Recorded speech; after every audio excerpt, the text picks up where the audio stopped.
Welcome back to my YouTube channel. আজকে কিন্তু চলে এসেছি কুমারটুলিতে। আর তোমরা দেখে চিনতে পারছো যে আমি এখন দাঁড়িয়ে আছি মোহনবাসী নৃত্যকলা স্টুডিওতে। কুমারটুলির সব থেকে জনপ্রিয় একজন শিল্পী, তার স্টুডিওতে দেখতে পাচ্ছি আমরা একটি নীল রঙের সরস্বতী প্রতিমা তৈরি হয়েছে। নীল রঙের শাড়ি পরানো, এটি খুব দেখতে সুন্দর লাগছে।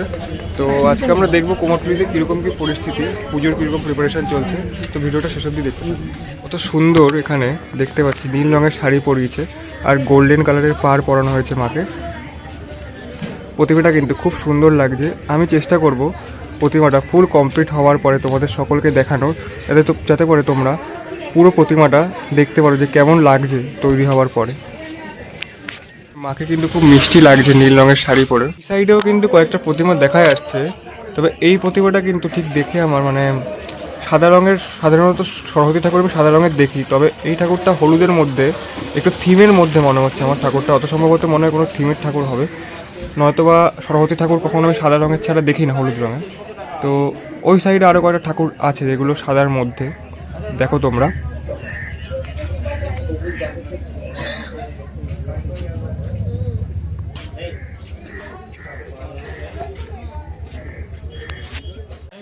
মেন গলি দিয়ে ঢুকলেই কিন্তু বাঁ হাতে দেখবে তোমরা এখানে একটি স্টুডিওতে কয়েকটি সুন্দর সুন্দর ছোট মাতৃ প্রতিমা রেডি হয়ে রয়েছে, যেগুলো তোমরা চাইলেই কিনতে পারো, যেগুলো কিন্তু কাজ পুরো কমপ্লিট হয়ে গেছে দেখতে পাচ্ছ। এর সাথে বেশ কিছু বড় ঠাকুরও তৈরি হচ্ছে, যেগুলোর কাজ এখনও সুসম্পন্ন হয়নি বা কমপ্লিট হয়নি। তবে নিচের সারিতে যে কটি প্রতিমা রয়েছে সেগুলোর কিন্তু কাজ একদম কমপ্লিট, পুরো রেডি হয়ে রয়েছে। তোমরা চাইলেই এসে বায়না করে দাম দর করে কিনে নিয়ে যেতে পারো তোমাদের বাড়ির জন্য। তো শিল্পী স্বপন পালের স্টুডিওর সামনে কিন্তু বেশ কয়েকটি নির্মমান সরস্বতী প্রতিমা রাখা রয়েছে, যেগুলো রোদে শুকানোর কাজ চলছে, যেগুলোর এখনও রঙের কাজ কমপ্লিট হয়নি। আমরা দেখতে পাচ্ছি এখানে কয়েকটি সরস্বতী প্রতিমা রয়েছে, আর ওই দিকে এগুলো কিন্তু কুমারটুলির স্বপন পালের স্টুডিওর প্রতিমা। প্রয়াত শিল্পী শ্রী কাঞ্চি পালের স্টুডিওতে এসে গেছি। এখন দেখতে পাচ্ছি একটি অনেক বড় সুবিশাল সুউচ্চ একটি প্রতিমা তৈরি হচ্ছে, যেটি এখনও রঙের কাজ হয়নি, যেটি অনেক বড় দেখতে পাচ্ছি আমরা। এইখানে একটি প্রতিমা রয়েছে আর এই সাইডে একটি, এটির হাইটও অনেক, এটির উচ্চতাও অনেক। পালের স্টুডিওতে কিন্তু এখনও সেরকম সরস্বতীর কাজ দেখা যাচ্ছে না, সবে 1 মিনিটের কাজ করা হয়েছে, এখন অবধি মুখ বসানো হয়নি। আমরা দেখতে পাচ্ছি সবে খড়ের উপরে 1 মিনিটের প্রলেপ মাটির দেওয়া হয়েছে, এখন অবধি মুখ বসানো হয়নি। সবে খড়ের কাজ করে তার উপরে মাটি বসানো হয়েছে, আমরা দেখতে পাচ্ছি।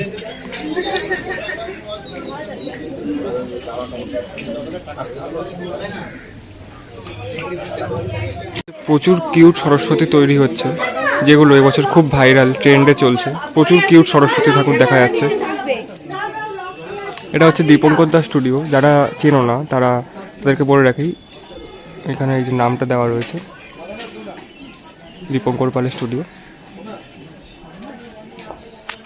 বেশ কিছু আর্টের সরস্বতী প্রতিমা দেখা যাচ্ছে, যেগুলো একটু থিম টাইপের মূর্তি, থিমের উপর তৈরি হয়েছে এই যে মূর্তিগুলো।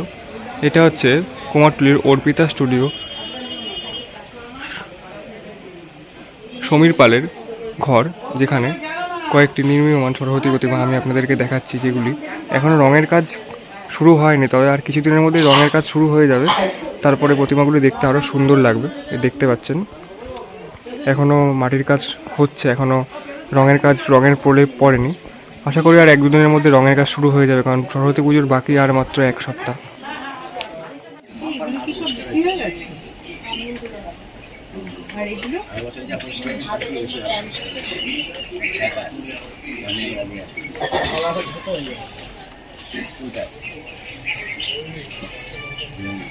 কুমোরটুলিতে কিন্তু এখন চরম ব্যস্ততা, যেহেতু সরস্বতী পুজোর বাকি আর মাত্র মোটে 1 সপ্তাহ। তো আমরা আজকে ঘুরে দেখব কুমোরটুলির বেশ কিছু জায়গার, বেশ কিছু স্টুডিওর সরস্বতী পুজোর প্রিপারেশন কীরকম চলছে আর মূর্তি তৈরি কতটুকু বাকি আছে, সেটা আমরা ঘুরে দেখব। এখন কিন্তু আছি কুমারটুলির ব্রজেশ্বর পাল অ্যান্ড সন্সের প্রতিমার ঘরের সামনে, যেখানে দেখতে পাচ্ছি প্রতিমার কিন্তু চক্ষুদানের কাজ কমপ্লিট, প্রতিমার চক্ষুদান হয়ে গেছে। এখানে প্রতিমাগুলোর এখনও বেশ কিছু ফিনিশিং টাচের কাজ বাকি আছে, তবে বেশিরভাগটাই কমপ্লিট। এই যে আরেকটি প্রতিমা দেখতে পাচ্ছ তোমরা, ভিতরে কিন্তু কাজ চলছে স্টুডিওর ভিতরে প্রতিমার চক্ষুদানে। একটি প্রতিমার কিন্তু চক্ষুদান করা হচ্ছে, শিল্পী এখানে মায়ের চক্ষুদান করছেন।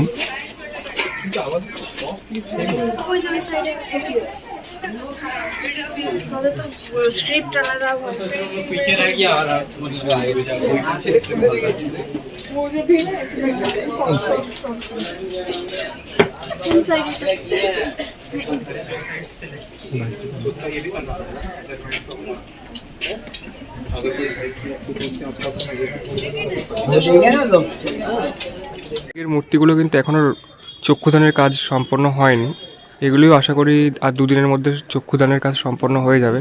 আসলে তোমরা দেখতে পারবে এখানেও এখনও অবধি চক্ষুদানের কোনো কাজ হয়নি, তবে আগের দুটো ঘরে মানে সেখানে কিন্তু চক্ষুদানের কাজ কমপ্লিট হয়ে গেছে, এগুলো এখনও বাকি আছে। বেশ কিছু প্রতিমা কিন্তু প্রায় কমপ্লিট, এখানে কমপ্লিট করে রাখা হয়েছে।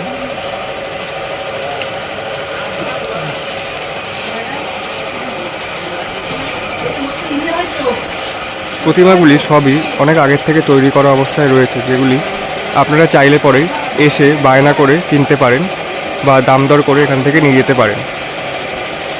চক্ষুদানের কাজ সম্পন্ন হয়ে গেছে, বেশ কয়েকটা ঠাকুর দেখতে পাচ্ছি, এই একটা আর ওই সাইডে একটা, এই ওই দিকে আর একটা, আর এই দিকে 4টে ঠাকুরের কিন্তু চক্ষুদানের কাজ হয়েছে। আর ওই দিকে আর বেশ কয়েকটা ছোট প্রতিমা রয়েছে যেগুলো চক্ষুদানের কাজ সম্পন্ন হয়ে গেছে। সে কয়েকটি ছোট ছোট খুব সুন্দর সুন্দর সরস্বতীর প্রতিমা, যেগুলোর খুব ছোট সাইজের।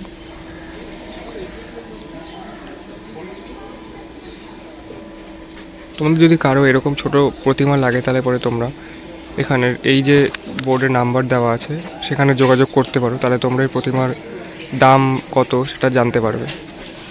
কুমারটুলি ঘুরে যেটুকু বুঝলাম যে আর 2 থেকে 3 দিনের মধ্যে আশা করি বেশিরভাগ ঠাকুর কমপ্লিট হয়ে যাবে।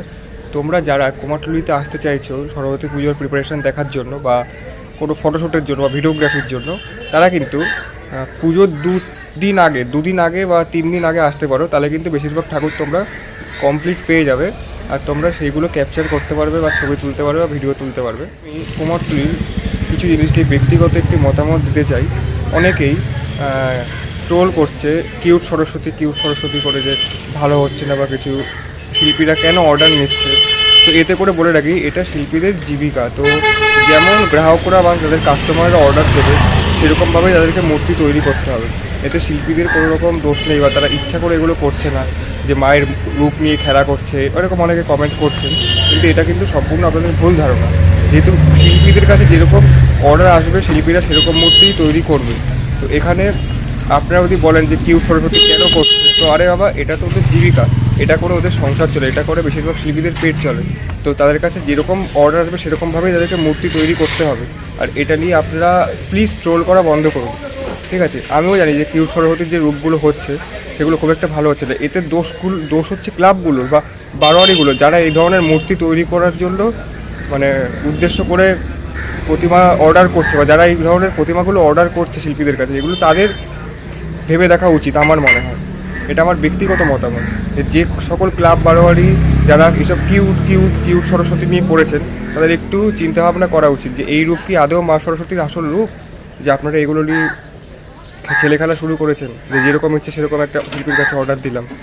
তো এটা আমার ব্যক্তিগত মতামত, এটা কেউ সিরিয়াসলি নেবেন না বা ব্যক্তিগতভাবে নিজেদেরভাবে নেবেন, এটা আমার সম্পূর্ণ ব্যক্তিগত মতামত, এটা আমি জানালাম। তো ভিডিওটা সকলের কেমন লাগলো জানাতে ভুলবেন না, আর আমাকে সাবস্ক্রাইব করে দেবেন এরকম আরও নতুন ব্লগ দেখার জন্য। আজকের মতো আসি, আবার দেখা হবে পরের ভিডিওতে। ধন্যবাদ।